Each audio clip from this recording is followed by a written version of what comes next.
حضرت موسیٰ علیہ السلام اور فرعون ایک واقعہ جو کہ ایک بڑا سا اسودہ یعنی کہ سانپ کی شکل میں آپ لوگوں کو واقعہ سنانے جا رہا ہوں، جو کہ فرعون کو اور فرعون کی خدائی کو بھی ہلا دیتا ہے۔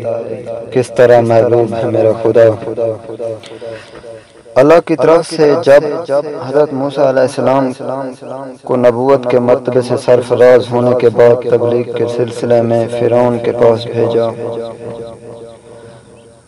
تو آپ نے فرعون سے کہا، اے فرعون، میں اللہ کا نبی ہوں اور حق و سچ کی دعوت دیتا ہوں، اس لیے تم خدائی دعوے کو چھوڑ کر ایک اللہ پہ ایمان لے آؤ۔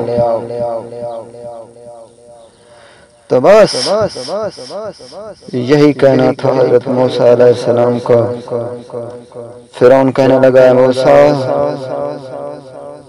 اگر تم اللہ کے نبی ہو تو مجھے کوئی معجزہ دکھاؤ۔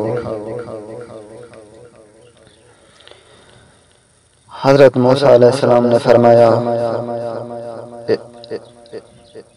دیکھو، اس کے ساتھ ہی اپنا عصا مبارک زمین پر ڈال دیا۔ وہ بڑا سا، جیسے ہی زمین پر عصا پہنچا، زمین پر آتے ہی ایک بڑا سا اسودہ بن گیا، جو اپنا زرد رنگ والا منہ کھول کر زمین سے 1 کلومیٹر سے بھی زیادہ اونچائی تک ایک دم کھڑا ہو گیا۔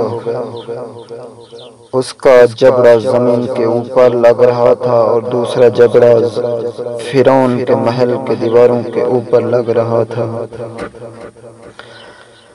اچانک اسودہ نے حرکت کی اور اس کا رخ فرعون کی طرف ہو گیا۔ فرعون نے یہ منظر دیکھا تو وہ دہشت زدہ ہو کر اپنے تخت سے بھاگ اٹھا۔ اسودہ کا رخ فرعون کی طرف تھا۔ فرعون لگاتار بھاگتا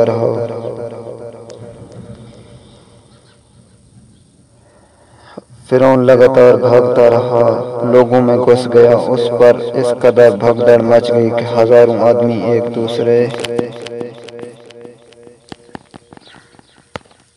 ایک دوسرے کے اوپر چڑھ گئے اور کئی لوگ مارے گئے۔ فرعون ڈرتا ہوا گھر کے اندر داخل ہو گیا۔ اس نے چیخ و پکار شروع کر دی، کہا، اے موسیٰ، تجھے اس رب کی قسم جس نے تجھ کو نبی بنا کر بھیجا، اس کو پکڑ لو۔ چنانچہ حضرت موسیٰ علیہ السلام نے اس کو اٹھایا۔ وہ اسودہ پہلے کی طرح عصا مبارک بن گیا۔ اس پر فرعون نے سکون کی سانس لی۔ یہ معجزہ پاک دیکھ کر فرعون اللہ تعالیٰ کی وحدانیت پر ایمان نہیں لایا، کیونکہ اس نے اس دنیا کا مرکزی مجرم بننا تھا۔ پھر اپنی مشکرانہ حرکت میں لگ گیا، لیکن حضرت موسیٰ علیہ السلام نے بھی ہمت نہیں ہاری اور بار بار اس کے دربار میں اللہ رب العزت کی طرف بلانے کے لیے کلمہ حق بلند کرتا رہا۔ دوستو، پیارے نبیوں کی پیاری باتیں کیسی لگی؟ اگر آپ لوگوں کو یہ پسند آئی تو میرے چینل کو سبسکرائب کیجئے، تاکہ اس طرح کی جو بھی ریلیٹڈ ویڈیو میں آپ لوگوں کو شیئر کروں وہ آپ لوگوں تک پہنچ سکے۔ تو ملتے ہیں اگلی ویڈیو میں۔ اللہ حافظ۔